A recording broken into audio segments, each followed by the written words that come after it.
Hello everyone and welcome back to my channel. My name's Tianan and today I'm giving you guys my TBR for Becca's Bookoplathon.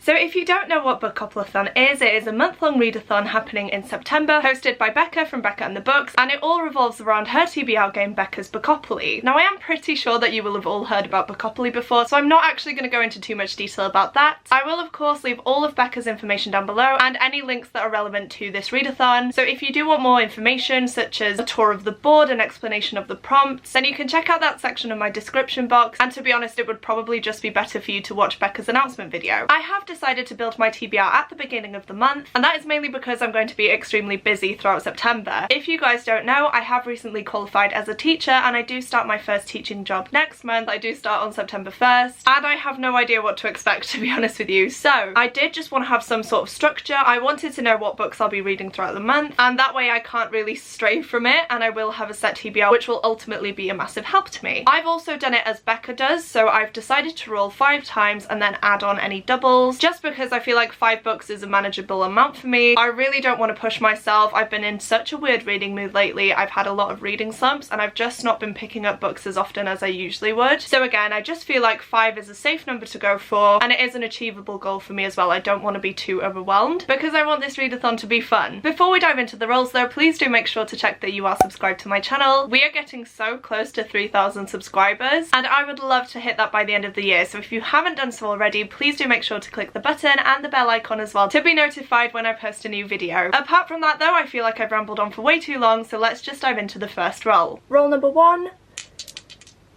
is a 6. 1, 2, 3, 4, 5, 6, and that is humans. So the first roll gave us a 6 and the prompt for that is humans. So for that one I need to read a book with a human main character. Very simple and self-explanatory if you ask me. For this prompt I've decided to go for The Maidens by Alex Michaelides. I've heard nothing but amazing things about this, guys, and I've been wanting to pick it up since I bought it, so I feel like this is the perfect book for this prompt and it will definitely help me transition into the spooky books that I want to get to soon. All I know about this one is that it's a dark academia murder mystery type of book, which just sounds absolutely perfect, to be honest with you. It sounds like just the type of thing that I'm in the mood for, so I'm really hoping I'm gonna love this one. Also, I haven't really heard a bad thing about this, which has me very excited and intrigued. I'm just hoping the hype doesn't get to me for this one. And then all I'm gonna read you from here is The Maidens is a story of love and of grief, of what makes us who we are and what makes us kill. So I'm so glad that I managed to fit this one onto my TBR. I really do have a good feeling about this one and I honestly cannot wait to get to it. Roll number 2 is a 2 and a 6. 1, 2, 3, 4, 5, 6, 7, 8. Who? Our next roll gave us 8 and we landed on Who, and for that one I have to read a book that I haven't heard anyone talk about or that I've heard next to no people talk about. Essentially to read a book that doesn't have a lot of hype, and for this one I've gone for The Box in the Woods by Maureen Johnson. So this is Maureen Johnson's newest book in the Truly Devious world, however I don't think this is connected to the first trilogy in any way. I might be wrong, but let's see. Oh okay, so it is connected but not really. So it's set in the future and we follow one of the main characters, but I believe it's a completely separate case. And for anyone who doesn't know, this is a YA murder mystery book. I read the Truly Devious novels last year, I want to say, and I fell in love with them. They are such good murder mysteries, they had me hooked, and I was quite sad when the trilogy finished. However, when I heard that Maureen Johnson was bringing out another book, I knew I had to pick it up, and I've actually not heard anyone talk about this one yet, so I'm excited to dive in without any expectations and experience it for myself. So I will read you a little snippet of the synopsis. I'm not going to read the first bit because I feel like it does spoil the first trilogy slightly, so I'm just gonna skip over that, and it just says, but then she gets a message from the owner of Sunny Pines, formerly known as Camp Wonderfalls, the site of the notorious unsolved Box in the Wood case. Back in 1978, 4 camp counsellors were killed in the woods outside of the town of Barlow Corners, their bodies left in a gruesome display. The new camp owner offers the main character an invitation. Come to the camp and help him work on a true crime podcast about the case. The main character agrees as long as she can bring along her friends from Ellingham Academy. Nothing sounds better than a summer spent together investigating old murders. But something evil still lurks in Barlow Corners. When the main character opens the lid on this long dormant case, she gets much more than she bargained for. The Box in the Woods will make room for more victims. This time, the main character may not make it out alive. This sounds like, again, the perfect type of book for me at the minute. I need a fast-paced murder mystery. If you don't know, murder mysteries are some of my favourite books to read. I just find them so interesting and easy to fly through, and especially during a busy month, I feel like this will be a very good choice. Roll number 3 Oh no, can you see it, guys? It is a double 1, which does mean that we have to add in an extra roll. But that is 2, so let me move this one 1, 2, and that is history. So roll number 3 gave us a double, which is great. And the prompt we got is history, so that is to read a book inspired by any period of history or historical event. So this one, I have chosen a book that I don't have yet. I did pre-order this one and it's just been released, so it should be getting to me relatively soon. And that one is The Women of Troy by Pat Barker. I read The Silence of the Girls by Pat Barker, I want to say 2-3 years ago, and I absolutely loved it. If you don't know, it is a retelling of the Trojan War, but from the women's perspective. And I'm guessing that this book is going to centre around the same sort of thing as well. Yes, okay, so I've just looked up the synopsis. I haven't really read what this book is about before. I just saw that Pat Barker had a new book coming out and that it was again related to the Trojan War and the women of that period. And so now I'm actually going to find out what I'll be reading about. So it says, Troy has fallen, the Greeks have won their bitter war. They can return home as victors. All they need is a good wind to lift their sails. But the wind has vanished. The seas becalmed by vengeful gods, and so the warriors remain in limbo, camped in the shadow of the city they destroyed, kept company by the women they stole from it, the women of Troy. Helen, poor Helen, all that beauty, all that grace, and she was just a mouldy old bone for feral dogs to fight over. Cassandra, who has learned not to be too attached to her own prophecies, they have only ever been believed when she can get a man to deliver them. Stubborn Amina, with her gaze still fixed on the ruined towers of Troy, determined to avenge the slaughter of her king. Hecuba, howling and clawing her cheeks on the silent shore as if she could make her cries heard in the gloomy halls of Hades, as if she could wake the dead. And Briseis, carrying the future in her womb, the unborn child of the dead hero Achilles, once again caught up in the disputes of violent men, once again faced with a chance to shape history. Masterful and enduringly resonant, ambitious and intimate, The Women of Troy continues Pat Barker's extraordinary retelling of one of our greatest classical myths, following on from the critically acclaimed The Silence of the Girls. So another book that I have very high hopes for. It sounds like exactly my type of thing, as I keep saying. Apparently every book that I've mentioned so far is my type of thing. But I do love a good Greek myth retelling. You guys know that about me by now. And because I loved her other book so much, I just think I'm going to really enjoy this one too.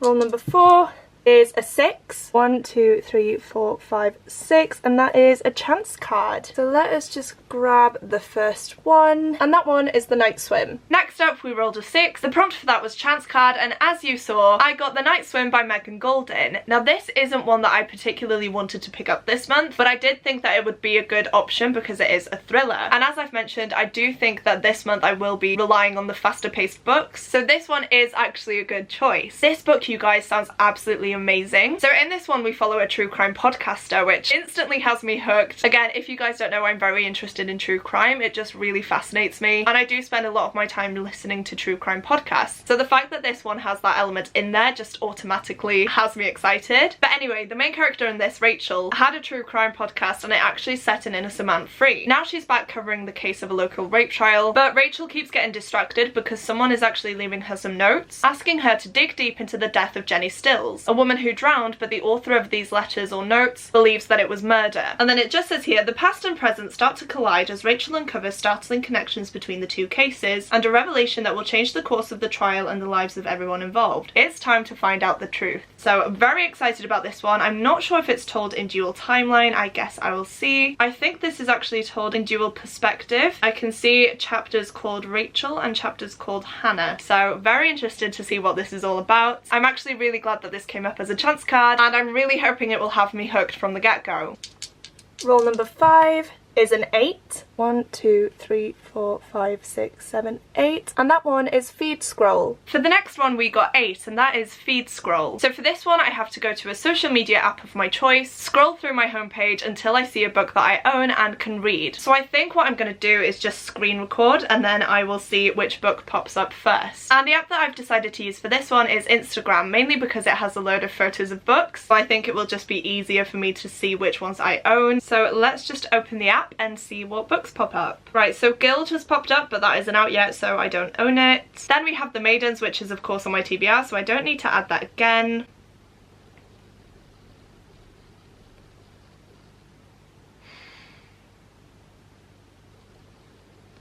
Don't have any of those that I haven't read. Oh, what about this one?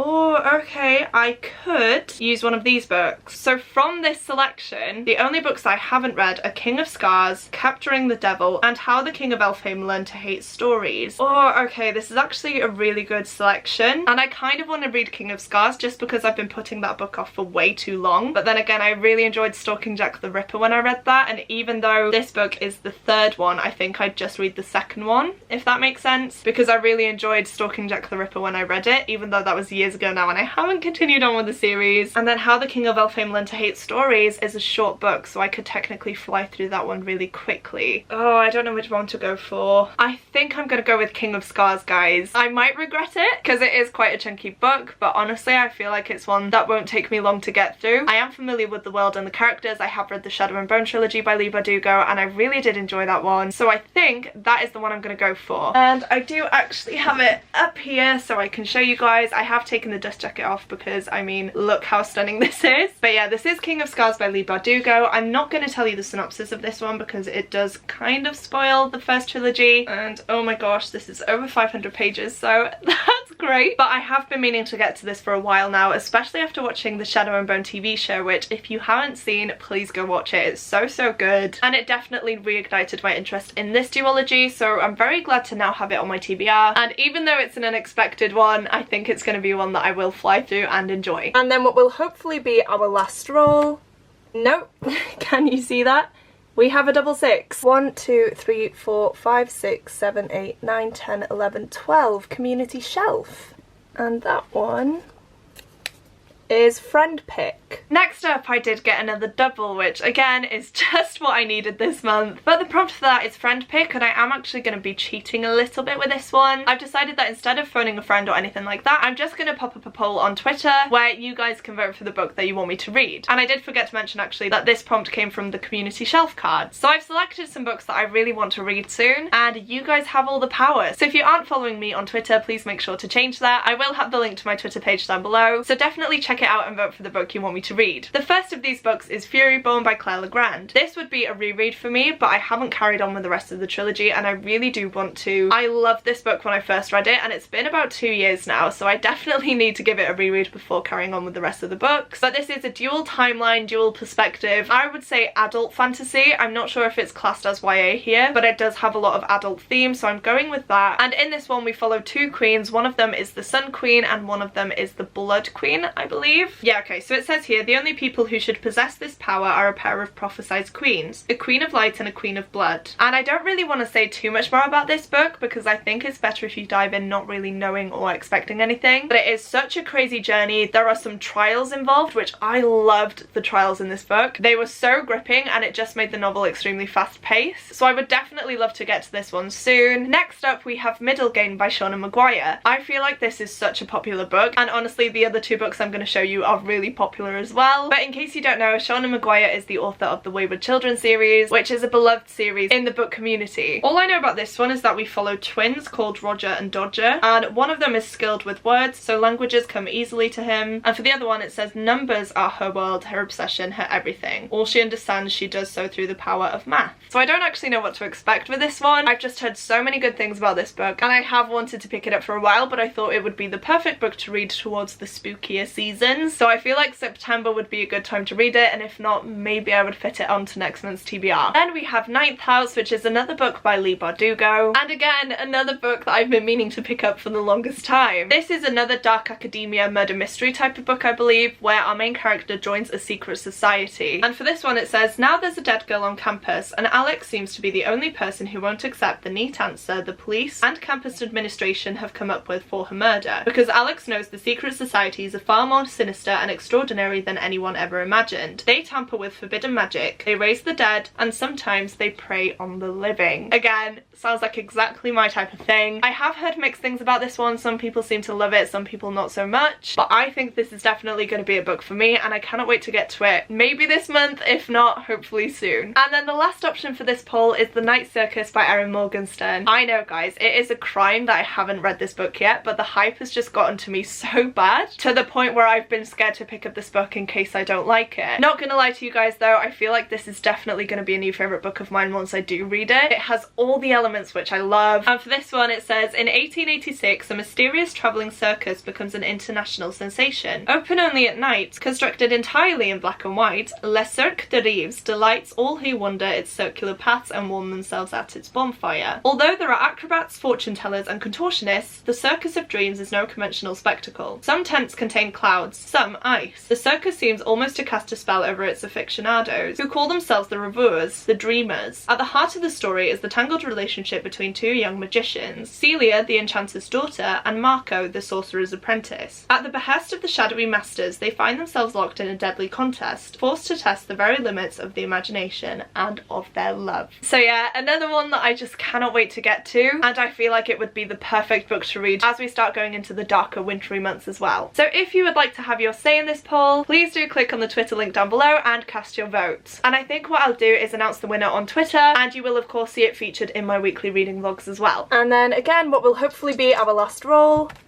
It is, I don't know if you can see, it's a 4 and a 1. 1, 2, 3, 4, 5. Another chance card. Wow. Right, let's just see what this one is. So this one says STQ and Berlin, and this is actually 6 Tudor Queens and Berlin. And you'll be pleased to know that we finally made it to the last roll, and that one gave us a 5, which is another chance card. The book that was on that chance card is Anne Boleyn, A King's Obsession, which is part of the 6 Tudor Queen series by Alison Weir. I read the first book following Catherine of Aragon last month and absolutely loved it. It definitely reignited my love of historical fiction, and I've been wanting to dive into this one ever since, so it was definitely a chance card that I wanted to pop up, and I'm so glad that it did. But this is essentially a fictional book about Anne Boleyn's history, and even though I say it's fictional, Alison Weir is a historian. She's written a load of books about the Tudor dynasty, and she is very knowledgeable on that era. So most of these books are historically accurate, it's just that she has had to take some liberty interpreting some things, but all in all they are factual, but it isn't told in a way that's daunting. It's made very accessible and easy to read, which I definitely appreciate because I love the Tudor era. It's one of my favourite eras of history. I'm just so fascinated by everything about it, and especially Henry VIII and his 6 wives. I think Anne Boleyn is definitely the most well-known queen as well, so I'm very intrigued to dive into this one and read her story. So that is it guys, these are the books that I'll be reading for Bookoplathon, as well as Women of Troy by Pat Barker and the winner of the Twitter poll. So I will have 7 books in total, which is quite daunting, but hopefully I can manage to get through them. Please let me know if you've read any of these books and which ones I should prioritise. I don't think you have to read them in any particular order for Bookoplathon, but I will double check. I'm honestly extremely excited about all these books, as you've seen throughout this video, so I personally don't mind which book I start with. If you've made it this far into the video, please leave some dice emojis down below in the comments for me, and if you've made a TBR for this readathon, please do mention that down below as well, and I will be sure to check it out. Whilst you're down in the comments, please don't forget to click the like button if you like this video, and the subscribe button if you'd like to see more content from me. Speaking of more content, I have recently launched my Patreon page where you can get access to exclusive behind the scenes content, live reading sprints and live shows, an exclusive Patreon book club, and a whole lot more. So if that sounds like your type of thing and you want to join my little Patreon family, the link for that will be in my description box, and it will also be on screen for you now as well. Other than that though, that is it from me today guys. Thank you so much for watching, it truly does mean the world to me, and I will see you soon in my next video. Goodbye!